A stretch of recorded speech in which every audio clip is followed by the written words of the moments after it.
Yo guys, how y'all doing today? It's me, it's Money Minute 75. Guys, I'm back for a very special video. Today I'm going to be discussing my Hibs top 3 matches of the decade. So, let's talk about that.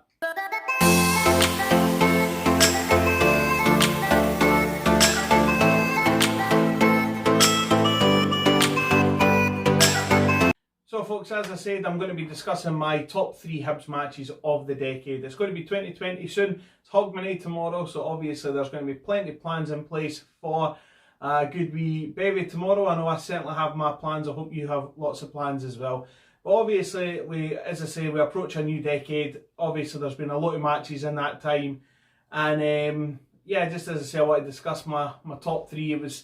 I'm not going to lie, it was pretty easy to come up with 3, as I'm probably going to have the same answer for at least 2 of them as probably every other Hibs supporter, but these matches are important in a different way. But before I start talking about these matches, I really hope that you're going to subscribe to the channel Money Minute 75. Please like the video, it really helps me out when you do that. And if you've asked for a shout out, please hang around to the end of the video and we shall get the shout outs done. So I'll talk about my first match in a minute.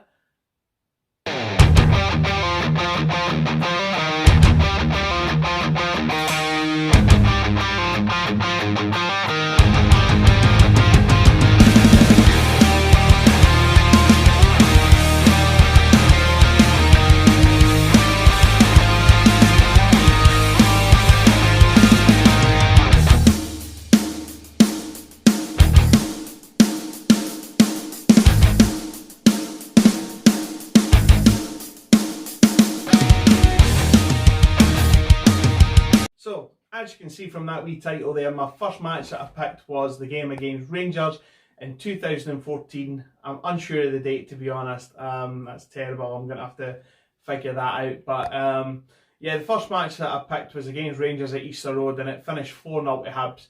I picked this match purely because it was, well, first off, it was the first time that we'd played Rangers at home in the Championship.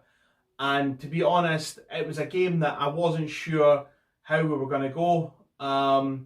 Obviously, was delighted with how the match panned out. It was a wee bit of a difficult time for me as well, because that was round about the time that unfortunately I just lost my dad to cancer. So football was a massive thing for me then. It was a massive thing because at that moment in time, it was one of the things that were really keeping me going. So when we came into this match against Rangers, you know, that Championship season was just completely crazy because we had Hearts in that division, we had Rangers, you had good teams like Queen of the South and Falkirk in there as well. I mean, it was a really exciting Championship season. So to beat Rangers the way that we did that day at Easter Road was just unbelievable. Obviously, David Gray got us off to the perfect start. Also, he would go on to score a few more goals against Rangers, if you know what I mean. But obviously, he got us off to the perfect start. Jason Cummins then added to that goal, and then goals were added to in the second half by Scott Robertson and Liam Craig. But, I mean, that day, that could have easily finished 4, 5, 6-0 to Hibs, sorry. We could have easily hammered them more than what we did. It was just a complete performance. Every player played the part, and to be honest, it was one of the few highlights of that season. I mean, we had that Championship season. The first season in the Championship with Hibs was quite. I do want to say it was a roller coaster season because, you know, you had games against obviously Rangers. We beat Rangers at Ibrox that season as well. I think we beat them twice at Ibrox that season, if I remember correctly. I need to think about that. But I think we beat them twice at Ibrox. I think we beat them at Easter Road once. And obviously the playoff games against them as well were really exciting. But then, you know, you played teams like, I remember playing teams like Cowdenbeath and Alloa and all these kind of teams that, you know, they just came to Easter Road, they sat back, and unfortunately at that time we just didn't know how to break these teams down. You know, obviously we would go on to do that, but you know, at that time it was difficult to do that when, again, we didn't know how to play against 11 men sitting behind the ball. So yeah, to me that was one of the few highlights in that season. Obviously, it's still a day that I fondly remember quite well. So that's one of my 3 picks for the game of the decade. This is my second.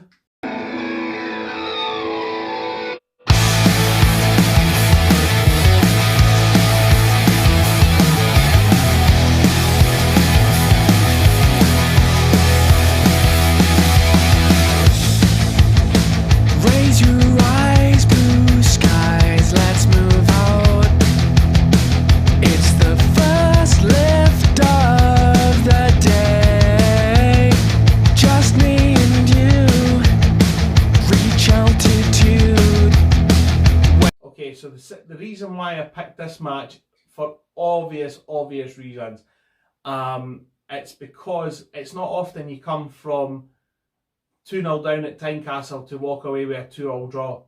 It's not often that happens, and it was the fact it was in the Scottish Cup that looked as though it was going to be 115 years without winning the Scottish Cup. It looked as though it was going to be Hearts that put us out again, and everything at one point was just looking as though everything was against us. I remember watching that game in the house, and because it was one of the times where couldn't get a ticket for the game, and unfortunately watched the game in the house. And if I'm honest, I thought at 2-0, I thought this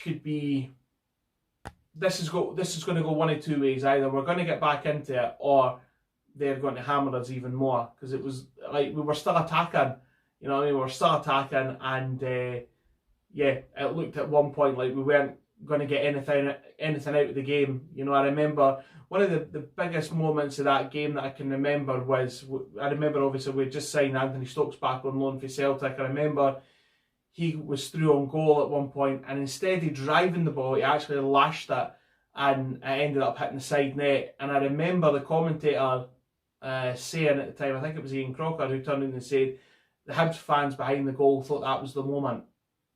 And that just stuck in my mind. I was like, well, we've still got 10 minutes here. Hopefully we can get a wee bit of pride back. That's what I said to my wife, and just as I said that, Cummins made it 2-1. And I remember sitting there going, we've got a great chance to get this 2-2. Because I think when it was 2-0, I remember listening to Kevin Thompson, we're obviously talking in the Time for Heroes DVD, and he said that, when it was 2-0, everybody was all singing and dancing and taking the mick out of Hibs, and when it went 2-1, it's like you felt the nerves creeping into the stadium. And I felt that watching that in the house, so heaven knows what it was like to be there in the stadium that day, and obviously playing on the park that day as well. But I mean, you felt the atmosphere turn completely when it went 2-1, and it was just constant attacking for Hibs. And when it went 2-2, I think I probably scarred my wife's friend that day, because I was jumping about the living room daft, and I don't think she's ever seen anything like that before or since. So I think that's probably one of the main reasons why I remember this as well. But I mean, on that game as well, I mean, even when I remember when it went 2-2, Hearts still went up the other end of the pitch and hit the bar. It was Nicholas Gunnarsson. He just went to clear the ball, he just went to lump it clear, and he sliced it, and it went and hit Mark Oxley's bar. And the corner came in, it got cleared off the line. So for drama, we still could have lost that game, So I mean, that's one of my reasons why I picked that game as my number 2 choice. But I could only have spoke about this match as my number 3 choice.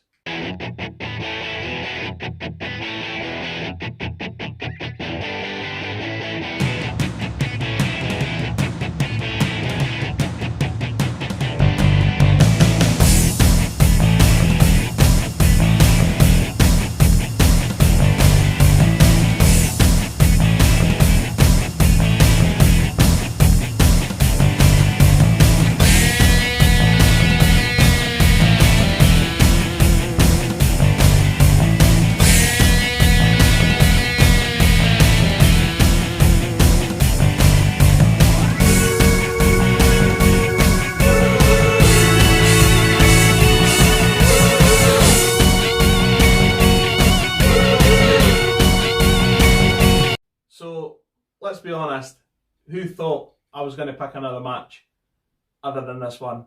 Obviously, I wouldn't have been much of a Hibs supporter if I didn't pick the Scottish Cup final on the 21st of May 2016. I wouldn't have been much of a Hibs fan if I didn't pick that as my game of the decade. For a million different reasons I picked that game. The first and probably most obvious being it ended the wait. The monkey was off the back where Hibs were concerned, Hibs in the Scottish Cup were concerned, and it just, I mean, the weight had been lifted, and I think, we had felt that, we'd just been so drawn down by that weight, that not winning, that underachievement in that competition. So to finally do it, it was just a massive weight off the shoulders. But everything that went with that day, it was another really weird day I remember being, because again, unfortunately, I didn't go to this game. And the reason why, I'm going to explain this to you in a minute, because I know obviously I've picked 3 matches here and 2 of them I didn't go to. But it was for different reasons. One, at Tynecastle, I couldn't get a ticket. And the second one, even though I was entitled to a ticket through my season ticket, I was entitled to one and I could have had one. But the reason why I didn't go to the Scottish Cup final was because I felt that me and Hampden just didn't go.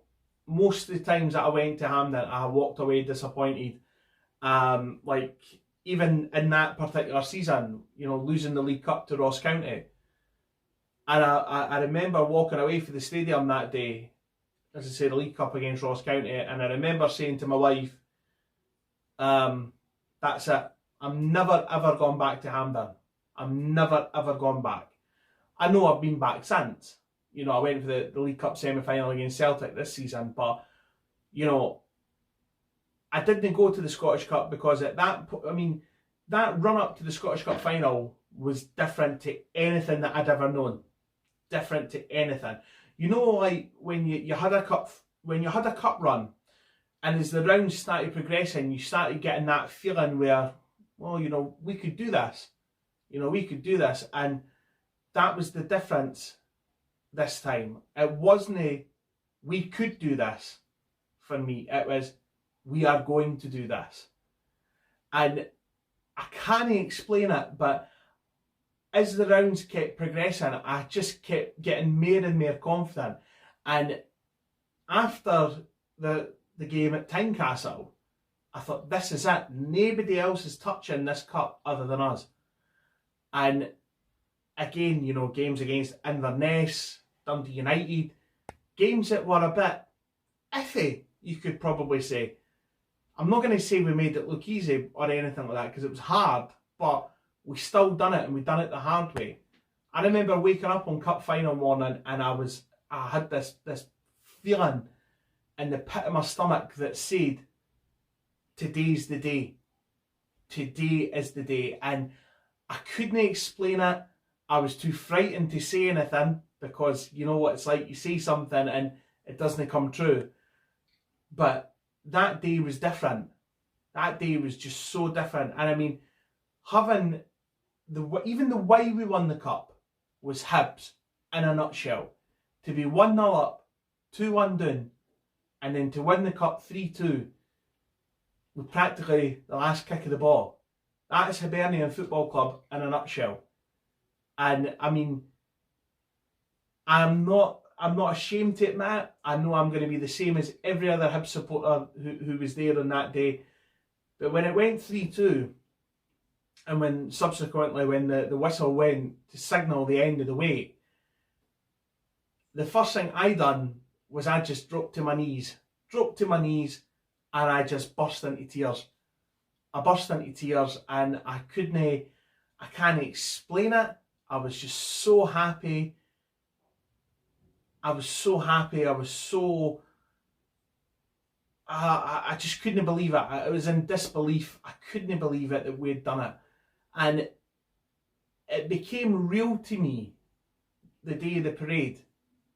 The reason why it became so real to me was I still didn't believe that it happened. I still didn't believe that it happened. You know, even though I woke up the next game day, I woke up with a stinking hangover for going out and just celebrating it. I woke up, got ready, met my friends, we were at the parade, and all that time I was sitting there thinking, I'm going to wake up. I'm going to wake up in a minute. I'm going to wake up. So when the bus came by me, and I seen John Doolan holding the Scottish Cup, and I seen all the players on the top deck of the bus, and I seen everybody again just being so happy. You know, we went down to Leith Links and singing Sunshine on Leith and everything like that. Again, I just didn't believe that it was going to happen. I just didn't think it was going to happen. And when it did, when the penny eventually dropped that it had happened, I done the same thing as I done on the day of the final. I just burst into tears. And the time that it hit for me was I was standing in the Hibs club on the Sunday. We'd been to the parade. You know, everybody was everything was winding down, or the parade itself was winding down. You know, people's nights out weren't over.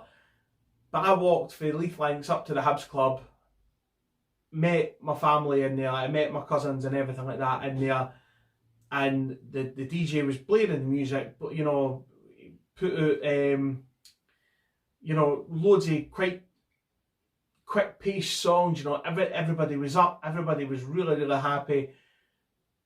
And then for some reason or another, he put Sunshine on Leith on, and everybody in the Hibs club, supporters, staff, everybody just stopped, and everybody was singing Sunshine on Leith. And I'd done what I always seem to do when I hear Sunshine on Leith. I stopped and I thought of my dad. And again, I just burst into tears because my dad didn't see that. As heartbreaking as that is, my dad my dad was the reason I'm as big a Hibs supporter as what I am. So for him not to have seen that, it really hit home for me.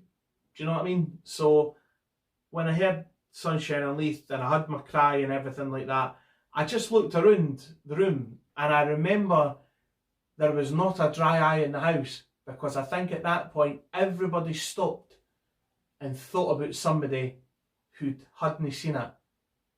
Mums, dads, brothers, sisters, aunties, uncles, everything, everybody. And you know, I think they thought about the people who hadn't seen it. So yeah.